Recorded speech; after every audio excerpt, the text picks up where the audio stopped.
2 extra floors और सीधा supreme court. लेकिन असली कहानी सिर्फ शाहरुख खान के घर की नहीं है। मुंबई के बांद्रा में समुंदर के किनारे बना मन्नत सिर्फ शाहरुख खान का घर नहीं बल्कि फैंस के लिए एक लैंडमार्क है। हर रोज हजारों लोग इस बंगलों के बाहर सिर्फ एक झलक पाने के लिए खड़े रहते हैं। लेकिन इस बार चर्चा शाहरुख खान की नहीं बल्कि उनके घर की रेनोवेशन की थी। सवाल था, क्या मन्नत के रेनोवेशन में एनवायरमेंटल रूल्स फॉलो किए गए थे? यहीं से ये पूरा लीगल डिस्प्यूट शुरू हुआ। जनवरी 2025 में मन्नत के रेनोवेशन के लिए coastal regulation zone CRZ clearance मिल गया था। इस अप्रूवल के बाद बंगलों में 7th और 8th फ्लोर बनाने की परमिशन भी दे दी गई। अप्रूव प्लान के मुताबिक बिल्डिंग बेसमेंट से लेकर 8th फ्लोर तक जा सकती है और इसकी हाइट 37 मीटर से ज्यादा होगी। लेकिन एनवायरमेंटल एक्टिविस्ट संतोष डोंडकर ने इस अप्रूवल को चैलेंज कर दिया। उनका कहना था कि किसी भी प्रोजेक्ट की कॉस्ट अगर 5 करोड़ से ज्यादा हो तो सिर्फ CRZ क्लियरेंस काफी नहीं होता। ऐसे प्रोजेक्ट्स के लिए ministry of environment, forest and climate change से एनवायरमेंटल क्लियरेंस भी जरूरी होता है। पिटिशनर के आरोप थे कि अप्रूवल लिया ही नहीं गया। लेकिन कंट्रोवर्सी सिर्फ इतनी ही नहीं थी। पिटिशनर ने यह भी दावा किया कि जिस प्लॉट पर मन्नत बना है उसे पहले डेवलपमेंट प्लान में आर्ट गैलरी के लिए रिजर्व किया गया था।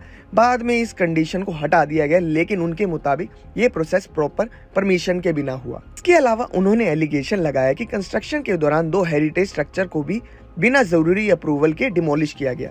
यानी उनके हिसाब से सिर्फ रेनोवेशन नहीं, पूरी अप्रूवल प्रोसेस ही सवालों के घेरे में है। ये मामला पहले NGT पहुंचा, यानी नेशनल ग्रीन ट्रिब्यूनल। सितंबर 2025 में NGT ने पिटीशन डिसमिस कर दी। इसके बाद पिटिशनर सुप्रीम कोर्ट पहुंच गए और NGT के फैसले को चैलेंज किया। सुप्रीम कोर्ट में पिटिशनर के लॉयर ने कहा कि रूल्स को इग्नोर नहीं किया जा सकता, चाहे सामने देश का कितना ही बड़ा एक्टर क्यों ना हो। लेकिन हियरिंग के दौरान सुप्रीम कोर्ट का नजरिया कुछ और था। चीफ जस्टिस सूर्यकांत की बेंच ने पिटिशनर की नीयत पर ही सवाल उठा दिए। कोर्ट ने कहा, हमें आपकी बोनाफाइड्स पर सीरियस डाउट है और जब हमें किसी पिटीशन की नीयत पर ही डाउट हो जाए तो हम उसे एंटरटेन नहीं करेंगे। जब हेरिटेज स्ट्रक्चर वाले इशू दोबारा उठाया गया, बेंच ने भी साफ कहा कि पुराने मुद्दों को फिर से जिंदा करने की कोशिश की जा रही है। पिटिशनर की रिक्वेस्ट भी ठुकरा दी गई कि मैटर को दोबारा NGT भेजा जाए। आखिरकार सुप्रीम कोर्ट ने अपील डिसमिस कर दी। इसका मतलब ये हुआ कि मन्नत के रेनोवेशन के खिलाफ ये लीगल चैलेंज फिलहाल खत्म हो गया और CRZ क्लियरेंस बरकरार रहा।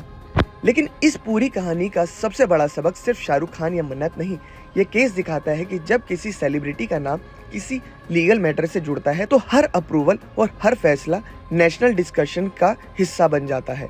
और शायद इसीलिए आज भी एक सवाल बाकी है, क्या सेलिब्रिटी होने की वजह से हर प्रोजेक्ट को एक्स्ट्रा स्क्रूटनी फेस करनी चाहिए या कानून के सामने हर इंसान की पहचान सिर्फ एक सिटीजन की होनी चाहिए?